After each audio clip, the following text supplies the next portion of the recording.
ኢራን ዓለምን አጃጅላለች አሞኝታለች። ትራምፕ የኢራን የኒውክሌር ህልም በቢቱ ቦምበሮች አጥፍቻለሁ እያሉ በሚዝቱበት ወቅት ላይ ኢራን ኒውክሌሯን እየወለወለች ነው። አያቶላዎቹ ዓለምን አጃጅለው መተማመኛቸውን እየታጠቁ ይገኛሉ።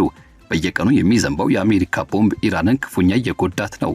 የአሜሪካና የኢራን ጥቃት መግታት የሚቻለው መገዳደሪያ የሆነው የኒውክሌር ሂደት ሲታጠቁ መሆኑን ፋርሶች የተረዱትና ያወቁት ይመስላል። ትራምፕ ኢራንን በሆርሙዝ ላይ ታክስ አታስከፊም ብለው የከፈቱት ጦርነት አሁን ደግሞ ተመልሰው በሆርሙዝ የሚያልፉ መርከቦች ለአሜሪካ 20% ታሪፍ ተጥሎባቸዋል ብሏል። ኢራንን እንደመሳለም ብለው የሚይዙት ትራምፕ ቢቱ ቦምበሮችን ይዘው ኢራንን ሊያደባዩት አቅደው ተነስተዋል። ሆኖም ግን የኢራን የኒውክሌር ፕሮግራም እጅግ ጥልቅ ከሆኑ ዋሻዎች ወጥቶ የኢራን ስብራት ለመጠገን የተዘጋጀ መሆኑን በሰበር ሰምቷል። ይህን ጉዳይ ነው በዝርዝር የምንቃኘው። ቻናሉን ሰብስክራይብ በማድረግ እይታዎትን ይጀምሩ። ላይክ ማድረግ ደግሞ ቀዳሚ እርምጃው ይሁን። መልካም ቆይታ። ትራምፕ ለኢራን እጅግ ጠንካራና እንዲሁም ደግሞ ብርቱ የተባለ አስገራሚ ማስጠንቀቂያ ሰንዝረዋል። አሜሪካ በቴህራን ስር ከሚገኙትና ከመሬት በታች በከፍተኛ ጥንቃቄ እንዲሁም ደግሞ በብዙ ብልሃት መልኩ ከተገነቡት የኒውክሌር ማዕከላት መካከል አንዱ በሆነው እጅግ ምሽግ በሆነው ጣቢያ ላይ የዓለማችን እጅግ የላቁና ረቂቅ የሆኑትን ድብቅ ቦምብ ጣይ አውሮፕላኖች ለመሰንዘር ሙሉ በሙሉ ዝግጁ መሆኗን ገልጿል። አሜሪካ በኢራን ወታደራዊ ኢላማዎች ላይ ለሶስተኛ ተከታታይ ሌሊት አዳዲስና ከባድ ጥቃቶችን የሰነዘረች ባለችበት በአሁኑ ወቅት ላይ ከተለያዩ የስለላ ድርጅቶችና ከሳተላይት ምስሎች የተገኙ መረጃዎች እንደሚያሳዩት ከሆነ ኢራን በሀገሪቱ የተጣለውን ተኩስ አቁም ስምምነት ወደ ጎን በመተውና በመጣስ የተፈራውና እንዲሁም የፈረሱባትን የኒውክሌር መሰረተ ልማቶች በፍጥነት መልሳ ለመገንባትና በየቦታው ለመበተን በከፍተኛ ፍጥነት እየተንቀሳቀሰች ትገኛለች። ሩጫው ተጠናክሯል። የትራምፕ የቅርብ ጊዜ ማስፈራሪያዎች ዋነኛ ትኩረትና መዳረሻ የሆነው ፒክአክስ መባል የሚታወቀው ግዙፉ ከመሬት በታች በጥልቀት የተገነባው ወታደራዊ ምሽግ ነው። ይህ እጅግ ግዙፍ ምሽግ የኢራን የናታንዝ ዩራኒየም ማበልጸጊያ ጣቢያ አቅራቢያ አስቸጋሪ በሆኑት የዛክሮስ ተራራማ ሰንሰለቶች ውስጥ የሚገኝ ሲሆን ይህ ጣቢያ እጅግ በጣም ጠንካራ ከሆነውና ካልተሰነጠቀው ግራናይት ድንጋይ በታች ከ80 እስከ 100 ሜትር ወይም ደግሞ ከዚያ በላይ በሚሆን አስገራሚ ጥልቀት ውስጥ የተቀበረ መሆኑ የአሜሪካና እስራኤል የጋራ ኃይሎች ባለፈው ዓመት ሰኔ ላይ ጥቃት ሰንዝረውበት ከነበረው በከፍተኛ ሁኔታ ጥበቃ ሲደረግለት የፎርዶ ኒውክሌር ተቋም ይልቅ በግዙፈትና በምሽግነቱ እጅግ የላቀ እንዲሁም የገዘፈ ነው ተብሏል። የተለያዩ የደህንነት ወታደራዊ ጉዳይ ተንታኞች እንደሚገልጹት ከሆነ ይህ ስውር ጣቢያ ኢራን በሚስጥር ለምታከናውነው ዩራኒየም ማበልጸጊያ ተግባርና እጅግ በጣም የበለጸገ የኒውክሌር ማዕድናት ለማከማቸት የምትጠቀምበት ዋነኛ ይዞታ ሊሆን እንደሚችል ይገምታሉ። ይህ ሁኔታ ጣቢያውን በዓለማችን ላይ በቀላሉ ለማጥቃትና ለማፍረስ እጅግ አስቸጋሪና ፈታኝ ከሆኑት ጠንካራ ወታደራዊ ኢላማዎች መካከል ዋነኛውና እንዲሁም ቀዳሚ አድርገዋል። ትራምፕ ሰኞ ዕለት ምሽት በሬዲዮ ፕሮግራም ላይ ቀርበው በሰጡት ቃለ ምልልስ እኛ ፒክአክስ ተራራን ሙሉ በሙሉ እናወድመዋለን፣ ለኢራናውያን ንገሯቸው ዝግጁ እንዲሆኑ፣ ከዚህ በኋላ በዚህ ጉዳይ ላይ እነሱ ሊያደርጓቸው የሚችሉት ምንም አይነት ነገር የለም ሲሉ በይፋ ተናግረዋል። ፕሬዝዳንቱ አጽንኦት ሰጥተው እንደገለጹት ከሆነ የአሜሪካ የስለላ ተቋማትና ወታደራዊ መረጃዎች በዚህ የኒውክሌር ጣቢያ ላይ በርካታ አይኖች አሏቸው። ምንም እንኳን በአሁኑ ወቅት ላይ በጣቢያው ምንም አይነት ሰፊ ወይም ጎልቶ የሚታይ እንቅስቃሴ ባያዩም ጥቃቱ ግን በጣም በቅርብ ጊዜ ውስጥ ሊፈጸም እንደሚችል በጥብቅ አስጠንቅቀዋል። ይህ ማስፈራሪያ የተሰማው ደግሞ በቀጠና ውስጥ እጅግ ፈጣን ብሎም ሰፊ የሆኑ ወታደራዊ እርምጃዎችና ጥቃቶች የተፈጸሙ ባሉበት ወቅት ላይ እንደሆነ ተነግሮለታል። የአሜሪካ ማዕከላዊ እዝ ሴንትኮም ማክሰኞ ዕለት ማለዳ ላይ አዳዲስና የተጠናከሩ ወታደራዊ ዘመቻዎች መጀመራቸውን ያረጋገጠ ሲሆን ይህ እርምጃ ደግሞ አሜሪካ በኢራን የባህር ጠረፍ መከላከያዎች ላይ ሚሳኤል መተኮሻ ጣቢያዎች ጨምሮ የድሮን ማዕከላት፣ የባህር ኃይል ይዞታዎችና ቁልፍ ወደቦች ላይ በተከታታይ ለሶስተኛ ጊዜ የፈጸመችው የሌሊት ጥቃት ሆኖ መገኘቱን ያመለክታሉ። እነዚህ ከባድ ጥቃቶች የተሰነዘሩባቸው አካባቢዎች ቡሼህር፣ ባንደራባስ፣ ቻባሃር እንዲሁም ጃስክና ኮናርክ ከዚህ በተጨማሪ አቡ ሙሳ ኪሽና ቄሽም ያሉ ስትራቴጂካዊ ደሴቶችን ያካተቱ ናቸው ተብሏል። በፍንዳታዎቹ የተነሳው እሳትና ብርሃን በደቡባዊ ኢራን ሰማይ ላይ ደምቆ የታየ ሲሆን ቁልፍ መሰረተ ልማቶች አቅራቢያ የሚገኙ የአካባቢው ምንጭ ደግሞ በሰው ሕይወት ላይ ጉዳት መድረሱንና ከፍተኛ መደናገጥ መፈጠሩን ዘግቧል። የኢራን አብዮታዊ ጥበቃ ሰራዊት በበኩሉ ለዚህ ጥቃት እጅግ አስከፊና ከባድ የሆነ የአጸፋ ምላሽ ከመስጠት ወደ ኋላ አንልም፣ ይህን እወቁ ሲል ዝቷል። ታዲያ ለዚህ ታላቅና ብሎም ደግሞ አስፈሪ ውጥረት ዋነኛ መነሻው ማዕከል ሆኖ የሚገኘው የሆርሙዝ ባህር ወሽመጥ ነው። በዚህ አካባቢ ያለው ውጥረት አሁን ላይ ሙሉ በሙሉ መፍላት ወደሚጀምርበት እጅግ አደገኛ ደረጃ ላይ ደርሷል። ፕሬዚዳንት ትራምፕ በኢራን ወደቦችና የባህር መርከቦች እንቅስቃሴ ሙሉ የሆነውን የባህር እገዳ መጣሉን በይፋ ያስታወቁ ሲሆን አሜሪካ ራሷን የሆርሙዝ ወሽመጥ ጠባቂና ባለዳር አድርገው ሰይመዋል። ይህ የአሜሪካ እርምጃ የዓለም ነዳጅ ዋጋ በከፍተኛ ደረጃ እንዲንር ያደርገው ሲሆን የብሬንት ድፍድፍ ነዳጅ በአንድ ጊዜ 10 በመቶ የሚጠጋ ጭማሪ ማሳየት በአንድ በርሜል ወደ $85 አካባቢ ተጠግቷል። ትራምፕ በሰጡት መግለጫ አሜሪካ በዚህ ወሽመጥ በኩል በሚያልፉ ማንኛቸውም አይነት የንግድና የጭነት መርከቦች ላይ የደህንነት ጥበቃ ወጪዎችን ለመሸፈን ሲባል የ20 በመቶ ተጨማሪ ክፍያ ወይም ታሪፍ እንደምትጥል አስታውቀዋል።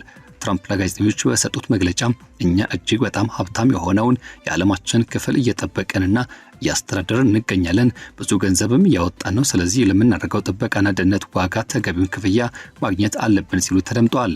የዓለም አቀፉ ባህር ትራንስፖርት ድርጅት በበኩሉ ይህን አቋም በጥብቅ በመቃወም በዓለም አቀፍ ባህር ሕግ መሰረት በዚህ ወሽመጥ በኩል የሚደረግ ማንኛውም አይነት የባህር ጉዞ ሙሉ በሙሉ ከክፍያ ወይም ከታሪፍ ነፃ መሆን አለበት ማለት ይከራከራል። ሆኖም ግን አሜሪካ ይህን ዓለም አቀፍ ተቃውሞ ወደ ጎን በመተውና ችላ በማለት የወደቡን ባህር ላይ ቁጥጥሯን በኃይል እንደምታስፈጽም ግልጽ ምልክቶች በስፋት እየታዩ ይገኛሉ ተብሏል። ኢራን ለዚህ እርምጃ አጸፋዊ ምላሽ ለመስጠት ጊዜ አላባከነችም። የኢራን አብዮታዊ ሰራዊት በኦማን ባህር ክልል ውስጥ የሚንቀሳቀሱ በነበሩና ሞምባሳ እንዲሁም አልሂያብ የተባሉ ሁለት የተባበሩት አረብ ኤሚሬት ነዳጅ ጫኝ መርከቦች ላይ ለተሰነዘሩ የክሩዝ ሚሳኤል ጥቃት ሙሉ ኃላፊነቱን ወስደዋል። በዚህ ጥቃት ምክንያትም አንድ ህንዳዊ የመርከቡ ሰራተኛ ሲገደል፣ ሌሎች 8 ያክል ሰዎች ደግሞ ከባድና ቀላል የአካል ጉዳት ደርሶባቸዋል።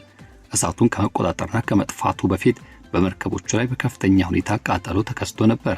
ቴህራን መርከቦቹ የተሰጣቸውን ቅድመ ማስጠንቀቂያ ባለማክበራቸው በተከለከሉ የባህር ክልሎች ውስጥ ገብተዋል ስትል ጥቃቱን ለመከላከል የሞከረች ሲሆን የተባበሩት አረብ ኤሚሬቶች ግን ይህን ጥቃት እጅግ ድፍረት የተሞላበትና አደገኛ አውዳሚ ተግባር በማለት በጥብቅ አውግዛለች። በተጨማሪም ኢራን ታጣቂ ኃይሎቿ የአሜሪካ ባህር ኃይል 5ኛ መርከቦች ስብስብ ማዕከል በሆነችው ባህሬን ውስጥ የሚገኙትና ከአሜሪካ ጋር ትስስር ባላቸው የጦር መርከብ ሰፈሮች ላይ የሚሳኤልና የድሮን ጥቃት የሰነዘሩ ሲሆን ይህም በአካባቢው የአየር ጥቃት ማስጠንቀቂያ ደውሎች በተደጋጋሚ እንዲሰሙ አድርጓል። እንዲሁም በዮርዳኖስ የሚገኙ የአሜሪካ የጦር ሰፈር ላይ ጥቃቶች መፈጸማቸውን የገለጹ ሲሆን በየመን የሚገኙ የሁቲ አማጽያን በሳዑዲ አረቢያ የተለያዩ ነዳጅና የኢንዱስትሪ መሰረተ ልማቶች ላይ ጥቃት እንዲፈጸም አድርጓል ይላሉ። መረጃዎች እንደሚያሳዩት ከሆነ ዓለም አቀፍ የንግድ ጭነት መርከብ ድርጅቶች በአሁኑ ወቅት ላይ እጅግ ከፍተኛ የሆነ ደህንነት ጥንቃቄ ያደረጉ ሲሆን መርከቦቻቸው ወደ ሌሎች አማራጭ መንገዶች ማዞርና ረዥም ጉዞ ማድረግ የአሜሪካ ማዕከላዊ ዕዝ ስለሚያስተላልፋቸው ወቅታዊ ደህንነት ስጋቶችና የባህር ላይ መገለጫዎች በከፍተኛ ትኩረት እየተከታተሉ ይገኛሉ። በአሁኑ ወቅትም ከ50 ሺህ በላይ የሚሆኑ የአሜሪካ ጦር ኃይሎች አባላት መካከለኛው ምስራቅ ቀጠና ውስጥ ተሰማርተው የሚገኙ ሲሆን እነዚህ ኃይሎች በኢራን ባህርና ወታደራዊ አቅሞች ላይ የሚደረገውን ጫናና ጥቃት በተከታታይ ለማስቀጠልና የደህንነት ቁጥጥሩን ለማጥበቅ ሙሉ በሙሉ ዝግጁ ሆነው እንደሚጠብቁ ዘገባዎች አመልክተዋል። በአሁኑ ወቅትም ሚሳኤሎቹ ወደ ሰማይ የተተኮሱና የነዳጅ ጫኝ መርከቦች በእሳት እየነደዱ ባሉበት በዚህ ጊዜ ከዚህ ጩኸት በተለየ መልኩ ጸጥ ያለ ነገር ግን እኩል ፈንጂ የሆነና አደገኛ ፉክክር በኢራን ግዙፍ ተራሮች ስር በመካሄድ ላይ ይገኛል። በርካታ የስለላ ተቋማት ግምገማዎች፣ መረጃዎችና የሳተላይት የምስል ትንታኔዎች በግልጽ እንደሚያሳዩትና እንደሚያመላክቱት ከሆነ አሜሪካና እስራኤል ፈጽሞት ከነበረው እጅግ አውዳሚ ጥቃት ወዲህ ኢራን እጆቿን አጣጥፋ አልተቀመጠችም። በናታንዝ የኒውክሌር ጣቢያ አቅራቢያ የሚገኘውን ፒክአክስ ተራራና ሌሎችም ተያያዥነት ባላቸው ስፍራዎች የግንባታ እንቅስቃሴዎች በከፍተኛ ደረጃ ያደረጉና የተፋጠኑ ሲሆን አዳዲስ የከርሰ ምድር ዋሻ ቁፋሮች፣ የደህንነት አጥር ግንባታዎችና የመሰረተ ልማት ማጠናከሪያ ስራዎች የተከናወኑ መሆናቸውን የተለያዩ ሪፖርቶች አመላክተዋል።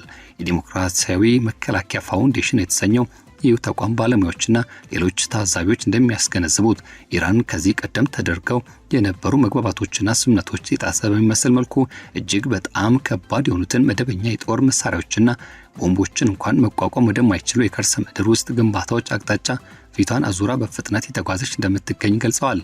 እንደ ራይዚንግ ላይን እንዲሁም ደግሞ ሚድናይት ሃመር በመሳሰሉ የሚስጢር ስሞች የሚታወቀውና ባለፈው ዓመት የተካሄደ ወታደራዊ ዘመቻ በናታንዝ ፎርዶውና ኢስፋሃን የኒውክሌር ጣቢያዎች ላይ እጅግ ከባድና ጽኑ የሆነ ጉዳት አድርሶ ነበር።